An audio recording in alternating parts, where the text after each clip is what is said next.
one hand speaking. That is what is recorded in the history. The whole year the Kawaka just met one bearded, smelly white man.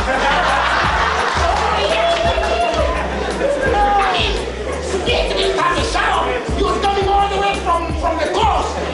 The only thing we knew yesterday, the whole Kabaka of Uganda, was that he met this one lonely, lost wife. How is that possible? How is it possible? Then they teach us in primary school. Stanley passed Karagwe, he met Manika, he went to Mbarara, he's a slave. He was like 15.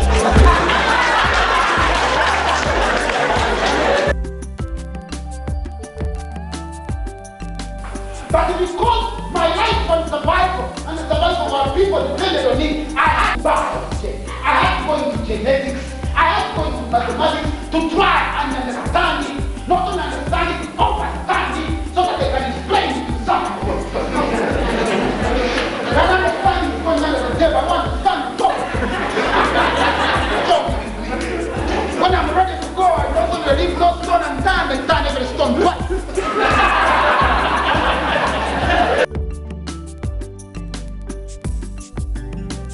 Your ancestors in the world that you created were able, with very little knowledge, they didn't know the European, they didn't study the living nature. Shakespeare did not know about Ra. Yeah, Sandra did not go to school to learn philosophy, to learn military strategy, to learn whatever. Yet in most of the time, they outfought, outfronted some of the best military genius that Europe had ever possessed. Do that at the time. If they were able to do that at the time, what about you? Who's got a phone? Who's got a fax? You don't only have a phone, you have a fax and a mobile phone. Every 5 seconds, a child is dying of malaria in Africa. Now, to get the dose of life-saving anti-malaria is about $5. But there is no government to give anti-malaria. When somebody gets malaria, if they have no money, they get ill and die. So the question that I was asking, and many people were asking, was, if you really want to help children, why begin with a disease that they don't have? Why not go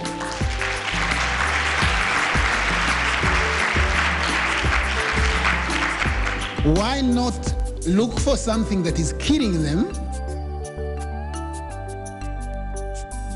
This is Oxford, Cambridge, where you go to get this degree, where you get the first degree, which is a BA, bachelor's degree.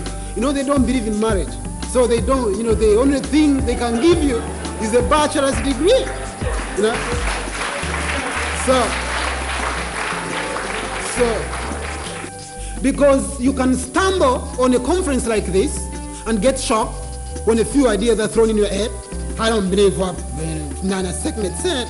I don't believe that kind of stuff. It's okay. You know, they teach you how to critique, not to believe anything. You know, when they say, they say, what do you think about black people building their own institutions? You say, well, it has its own advantages and disadvantages.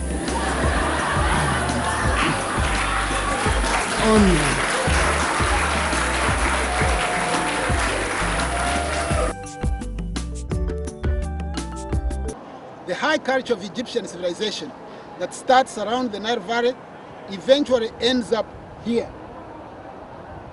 in the Giza Plateau, in the pyramids of Giza, one of the highest high technical civilizations that African people put together, starting all the way from Uganda, covering present-day Sudan, and going up here in Egypt.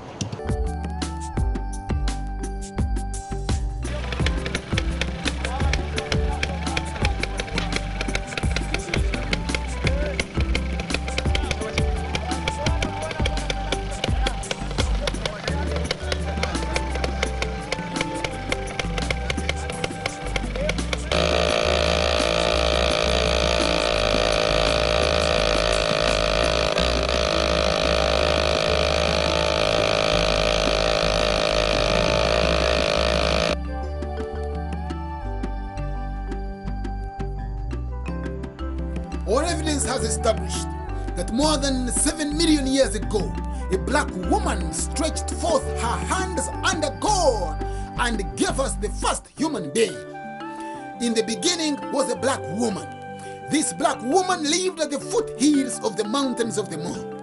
This black woman lived in the Iracrostan region, known in ancient time as the land of the gods. This black woman lived at the source of the Nile. This black woman lived between the two domes of the Great Rift Valley. This black woman's genes run through the genes of every human being. This black woman's DNA is the string that connects every person that walks on earth. That is why we say that let him that is worthy be worthy still, and let him that is righteous be righteous still. So behold, I come quickly. My reward is with me to give unto every man and woman for and according to his reward should be. For in the beginning was a black woman. This woman gave rise to a human. Never was a time when a black woman was not. Never will be time when black people will cease to be. Because we are eternal, my brothers and sisters.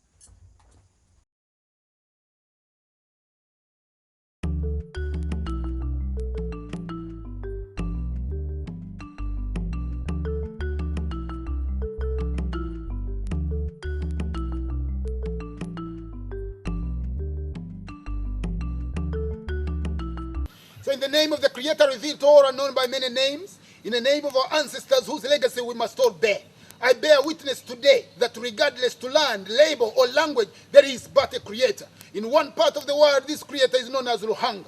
In another part of the world, the Creator is known as Edeka. He is known as Jok among the Deng, or the people of Sudan. He is known as Olatangana among the Nyamwezi. The Giriama call him Mwele. The Shona call him Mwali. So when they greet, they say Tenda Mwali. Among the Zulu, they call him Nkuru Nkulu. In Nigeria, he's called Alealum, Elegba, Bablawaye. The Creator is called Obatula, and Obatula is the wife of the man god Oludumare. Because in Africa, you can't have a god without a goddess. In ancient Egypt, he was called Atum, Amen, Amen-Ra. In ancient Egypt, he was called Aton. In ancient Egypt, he was called Jehuti. He was called Sekhmet. In ancient Greece, God was called Apollo, which means black one. Athena, which means black one. Artemis, which means black one. Zeus, who was the father of the plethora of gods, who came from Africa. Because almost all the Greek gods came from Africa. In ancient China, the god was called, in ancient China, God was called Confucius. The Japanese called him Shinto. All these were different images of God. I bear witness as an African man, and we bear witness as African people, that our beginning was great and good, so shall our development to eternity be. So if you dare, you speak truth, you do justice, and you walk in the ways of righteousness. So, we go immediately into the question of what happened at the beginning and who were there at the beginning of creation. Was it the melanated African people that populate the area of the Great Lakes? Was it the Cro-Magnon that came from Baka, Lake Baka, and part of Russia, and parts of France, and parts of Spain, about 20,000 years ago, or the ancestor of the European? Was it the Chandelaid man with the oldest fossil in China, represented by the Peking scar? Was it the Java man? Was it the Mongoloid? Was it the Chandelaid, are the Chinese? Was it the Cro-Magnon, are the white people? Was it the red people that populate India, who are the people that were there at the beginning of humanity? Who are there at the beginning of the creation, when earth began to sustain life and to sustain us as the people who were the people that populated the world at the time. So, I will not devolve into how earth was created. So I'm not going to take you into the different strands and different arguments associated with the creation of the earth, other than to say that the earth, which used to be a gaseous matter that circulated around the sun, and with the movement of planets, of the interstellar planets, that this earth begins to cool and form the solid, and over time, this solid would crumble on itself, and water would collect, would collect in some of the craters, and after thousands or eons of years, Earth is ready to sustain life. Earth begins about 3.4 billion years. 3.4 billion years, our Earth is in its infancy. And about 500 million years, by that we've gone through the age of Metazoa and Protozoa, and 400 million years, you get the age of anemones and the jellyfish. In fact, 400 million years has been known as the age of fish. So from the age of fish, we will fast forward up to about 80 million years when you get the age of what they call the prosimian. Why do they call it the prosimian? Pro means before, and simian means monkey, because the age of monkey doesn't come into play until about 40 million or 45 million years. So the prosimian, the simian is of course means monkey. So when you hear simian virus, it means a monkey virus. So prosimian starts from 80 million years up to about 40 to 45 million years. So about 50 million years, there is the tectonic movement. This tectonic movement separates the Earth. Before that, the Earth was all one landmass, and this landmass was surrounded by water. So the tectonic movement, the movements of the plates underneath the Earth begin to move. And as they move, what do we see? We see North and South America together on one side. They are still together. North and South America did not separate when the rest of the world separated about 50 million years ago. No. Then we see Africa separating from Europe. Europe at the time, of course, didn't exist. But Europe is also not a continent, because the continent is massive landmass surrounded by water. So we'll call it Western Asia or Eurasia. So Western Asia separates from Africa, although parts of present-day Spain around Gibraltar is still close to Africa. Almost walking distance, you could jump from Africa into Spain. And parts of Italy is also still close to Africa. And there's, of course, the Erasmus of Suez, which is a very big, massive corridor, which was severed from Africa in 1856 by a Frenchman named Gillespie. So Australia also goes its own way. So the continental drift, the tectonic movements that produce the drifting of the continent, when you hear genetic drift, it means the drifting of the genes moving away from the mother gene. So the continental drift is the continents moving away from the mother continent, or from the center of the Earth, which at that time, of course, we would prefer to call Africa. Now, about 40 million years, the 40 million years is known as the age of monkeys. So at that time, the whole world is, of course, covered by a forest. And this forest stretches almost from what is present-day Pacific, to the Atlantic. From the North Pole to the South Pole is covered in forest. The world is all cold, is very cold and very wet. Now, in all these forests, you have different, forms of monkeys that populate the Earth. So these monkeys have long prehensive tails. They have got fur covering their body. They have got straight movement or forward ambulation. They've got a small cranium, so they have got definitely a smaller brain. And they have no culture. They can't make tools. They have no articulated language. But the monkeys blanket almost all continents: North America, Americas, which was still North and South together, and Europe and Africa and the rest of Asia. Now, this would go on until about 25 million years. 25 million years, a new primate appears on the scene in the form of a chimpanzee, or the great chimpanzee. Now, this great chimpanzee comes about 25 million years. How does this come about? How does the chimpanzee separate itself from the monkeys? Of course, the chimpanzee is very close to them. It comes out of the monkeys, because the monkeys, were the first mammalian to inhabit the Earth at the time. But the chimpanzee also mutates from the monkeys. Now, over a long period of time, genes begin to make mistakes. And as they make mistakes, there is a mutation, or there is a genetic drift.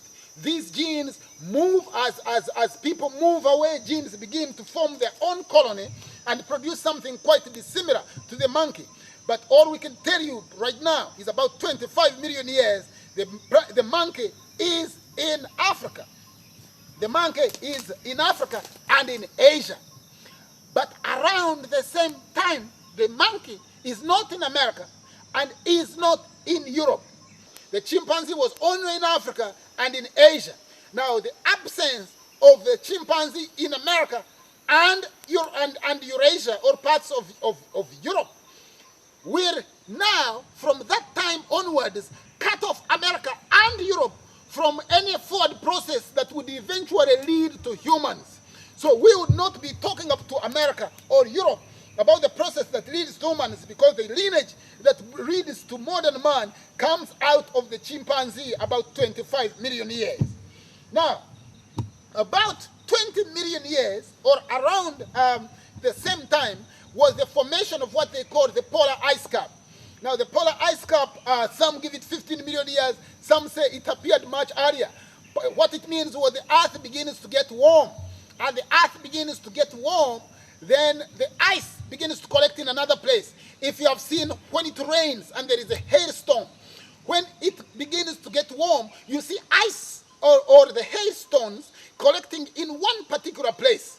So the rest of the place is cleared, but the ice begins to collect in one place. So this is what happened also at the same time, because the ice begins to collect in one place, in the polar, around the North Pole and South Pole, the polar ice cap, and then the rest of the forest, becomes warm, begins to get warm.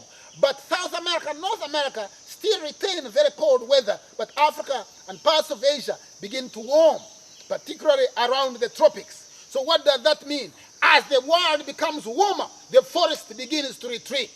The forest begins to retreat in Africa, creating parkland, savanna, and even desert.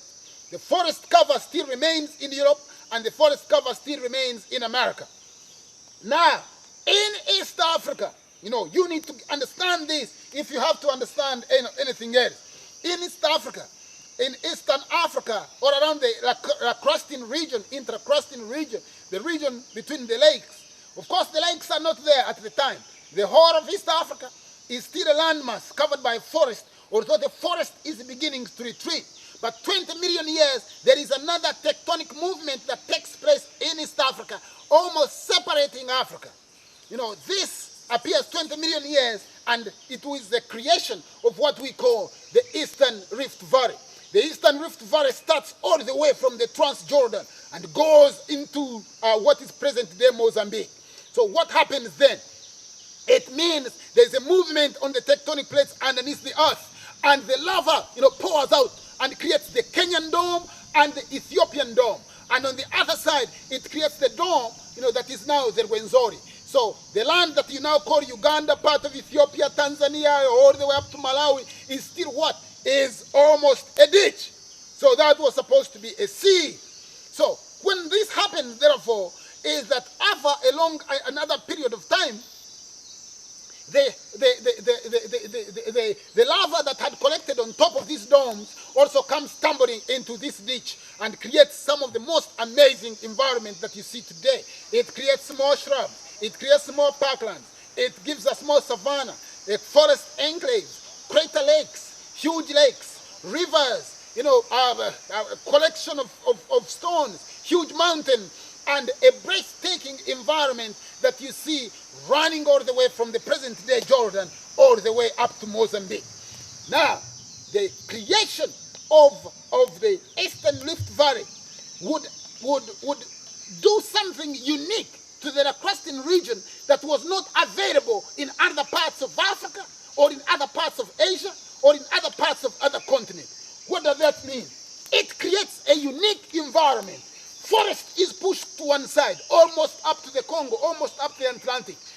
Lush grassland, lots of water, lots of fertile soils because of the lava that has come from underneath.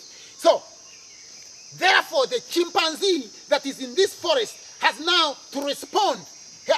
Appears what we call a call and response. What is a call and response? A call and response meaning an environmental change, a change in your environment, a change in your climate requires a phenotype change, a phenotypical change.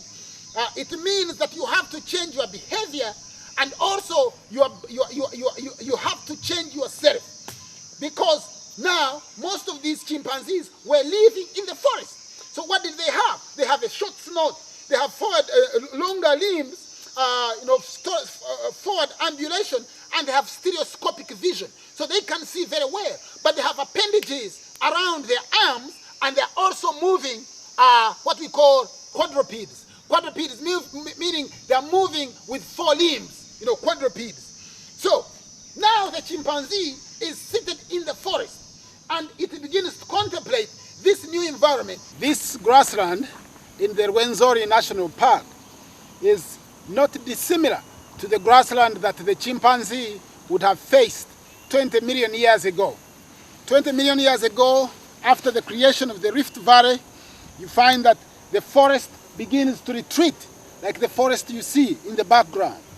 As the forest retreats, the open savanna, parkland, and grassland becomes the new home for the chimpanzee.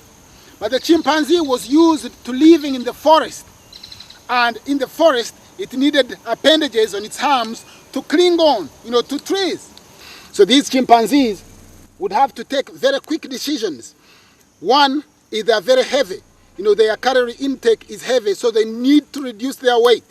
The second is that they have fur. They need to reduce their fur coat because under this open sky, the fur is not essential. In the forest, they were protected from the ultraviolet rays of the sun by the forest cover. But the forest cover has now retreated. So what does the chimpanzee need to do? It needs to drop its coat. Underneath the chimpanzee's fur is white skin. And this white skin is no good in the tropics because the skin will just get cancer. White skin has no protection against the ultraviolet rays of the sun. And the chimpanzee needs the ultraviolet rays of the sun. So it needs to produce melanin immediately. Then the chimpanzee also needs to produce alkaline sweat glands. Alkaline sweat glands to carry the heat away from the body. And it also needs to learn how not to walk on 4 limbs, or to be a quadruped, because now it has to search for food. It can no longer touch this tree and he get a fruit. He has to walk distances to get food and bring it to a colony. If you look at chimpanzees, they live together. Mother chimpanzee, grandfather chimpanzee, father chimpanzee. So one chimpanzee would go to look for food, and it would need to use its hands to carry the food. The more it uses its hand, the more it found it needs to walk upright. The more it walked upright, the more it needed its hands to make tools, to form a form of culture, to begin using symbolic language. It also needs hands in the form of a language. But how does this happen?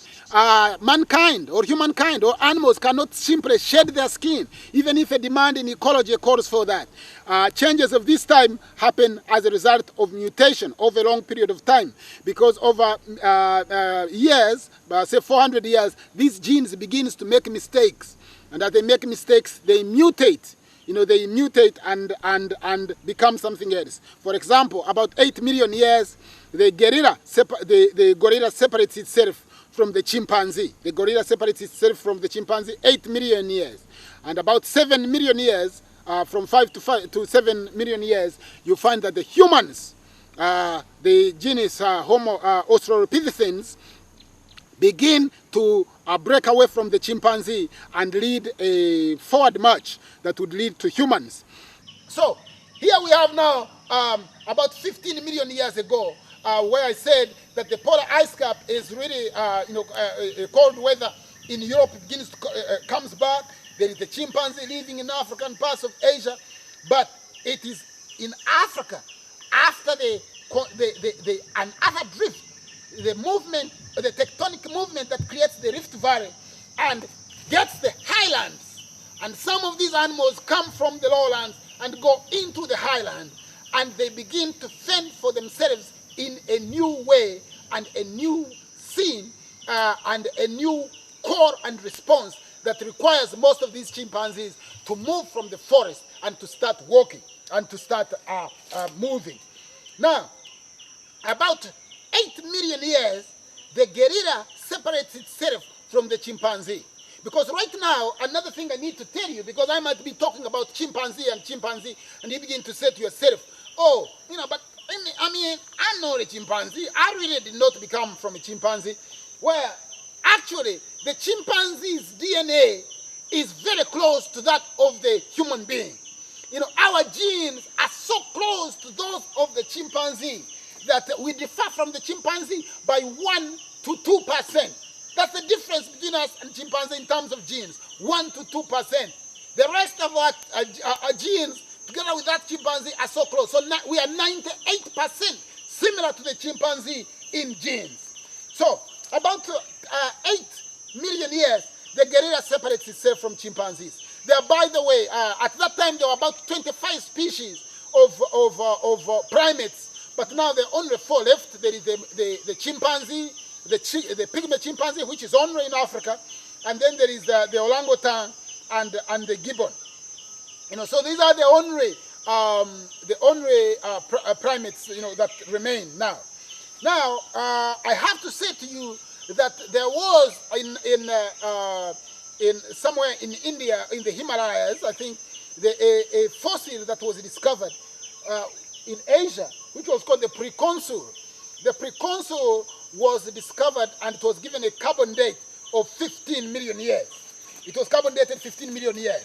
And it was discovered at a time when Europeans were asserting, really, that the only people that created a civilization, that were the first people to populate the world, came from Europe. And when they couldn't find a fossil in Europe, then they said it must be Asia.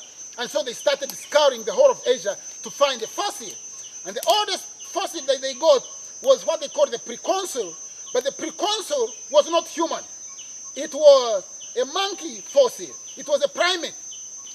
But it had canine, which they thought, looked like that of a human being. And they used just the canine to assert that, yes, this is a modern human being. So what happens then is eventually, with the science of molecular biology asserted that humans are not older than 8 million years. And when molecular biology came in with the evidence saying, you know what, the age when humans drifted from chimpanzees is about between 7.5 to 5 million years, or 10 to 5 million years. Nothing older than 8 million years. Biology is quite assertive.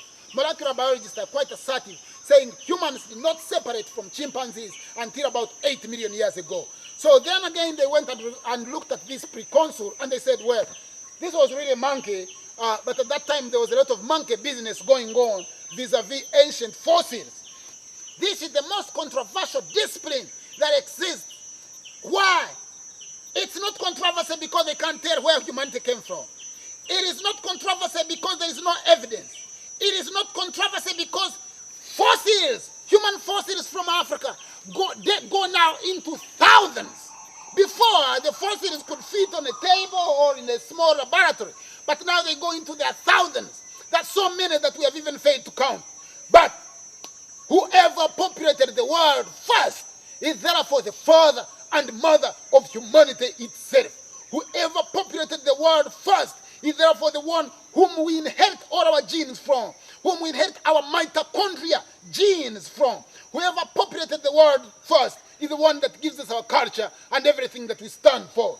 So it was contestable. It was a very contestable thing, and that is why in 1776 in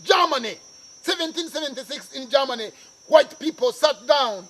The people at Oettingen University in 1776, people like Blumash, Winkelmann, Humboldt, who was Prussia's the Minister of Education, people like Milner, sat down to say, no, let us scale down the mountain to Asia. Let us teach that humanity started from Asia, because we cannot give Africa the psychological advantage of knowing that humanity started in Africa. So they started teaching when they couldn't find an ancient fossil in Europe. That is when they started saying, okay, let us look towards Asia. And then they came with the preconsul, which was not human, and they started teaching that humanity started in Asia. So here we are now. We are at 10 million years. In summary, what am I saying? I am saying that the world comes into place about 3.4 billion years. Our world is about 3.4 billion years old. I am saying 80 million years is what we call the age of the Prosimian. I am saying that 50 million years, the continental drift takes place. And what happens is the rest of the continent separates from Africa. And America is still together, but separates from Africa. America did not separate until 6 million years ago. So I am also saying that at 400 million years ago was the age of fish. 80 million to 50 million years is the age of the Prosimian, the age before the monkeys. 40 million years is the age of monkeys. And I'm also saying at the time the whole world is covered by forest, it is wet, the forest is dense, and it is cold. I am also saying that 25 million years, there appears the primates, the chimpanzee. The chimpanzee is in Africa and parts of Asia. The absence of chimpanzee in America and North what we call Eurasia will mean it separates Eurasia and America from any process, any forward process that will lead to humans. I mentioned the age of monkeys and how they were. I also told you that these monkeys had stereoscopic vision. They had the smaller scalp or smaller brain. They had forward ambulation, and they had appendages attached to their hands. Now the chimpanzee comes into crisis after the formation of the Rift Valley and after the formation of the polar ice cap, and it finds that had to adopt or die. Some of the chimpanzees or the different species, 25 species, did not survive. Of course, the one that survives would lead onto a forward march that would get it into humans. Now, about 40 million years, most of these forests, the forest cover, is populated by a lot of species of monkeys. In paleontology, we fast forward to about 24 million years, and that is what we call the age of the chimpanzee, or the great chimpanzee. Now, this chimpanzee is so close to humans that we actually differ from the chimpanzee's DNA by 1 to 2%.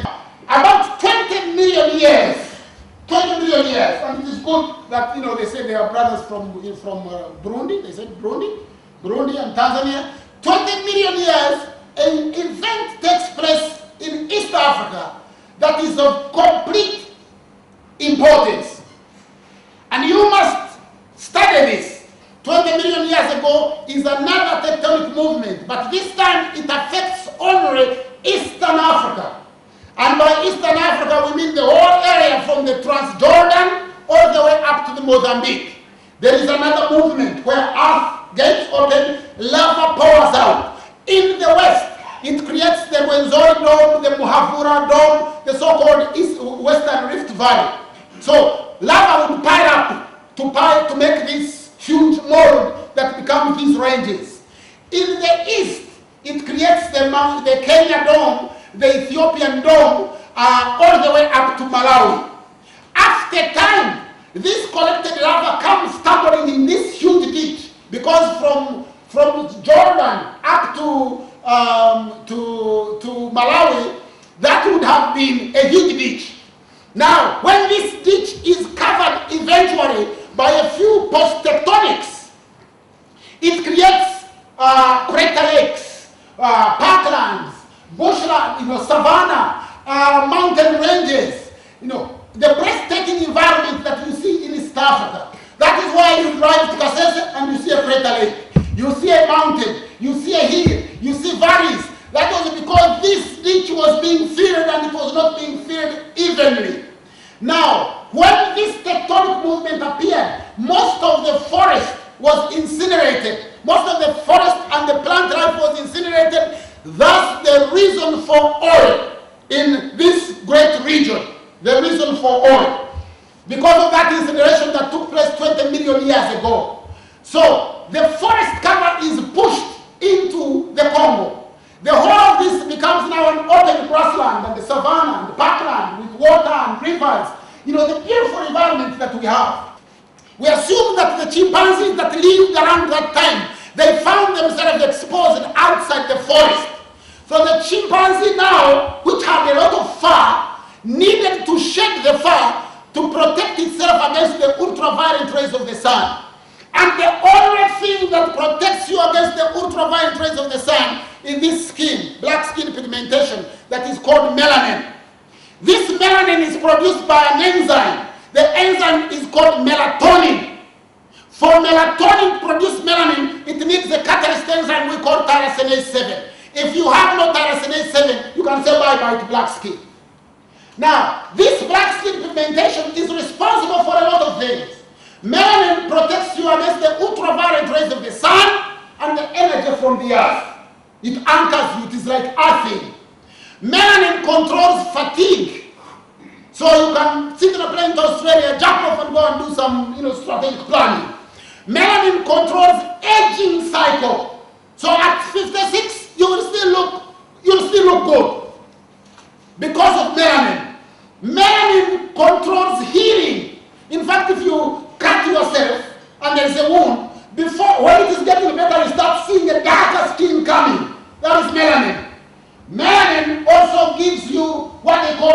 dominant genes.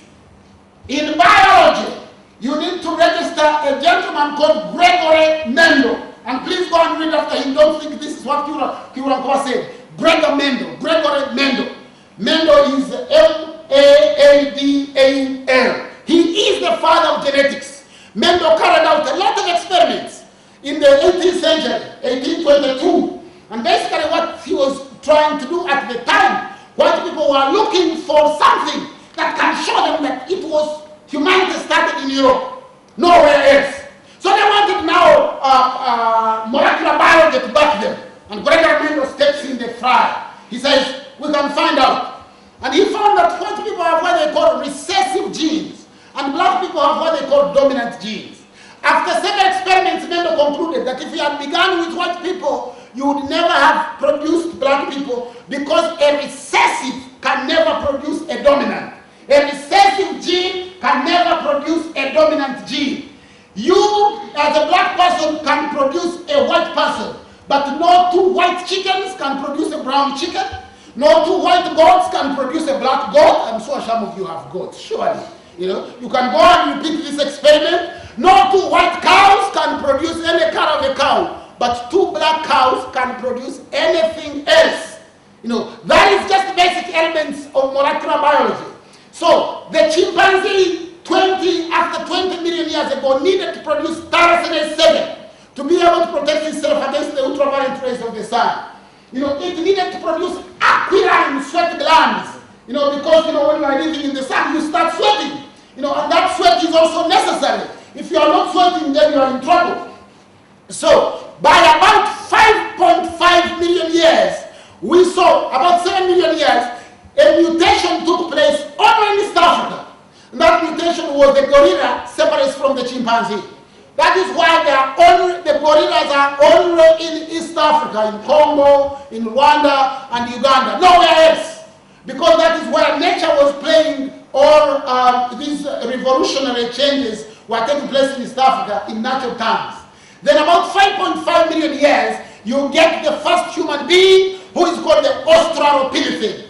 Australopithecine is a Greek word. It simply means thousand-based ape man. Australopithecine, 5.5 million years. From the Australopithecine, the next stage of humanity is what they call Homo habilis. Homo habilis, so it means handyman. A black ancestor who used tools. At that time, there is nobody in Europe, there is nobody in Asia, there is nobody in South America. Humanity is only where you are. Only.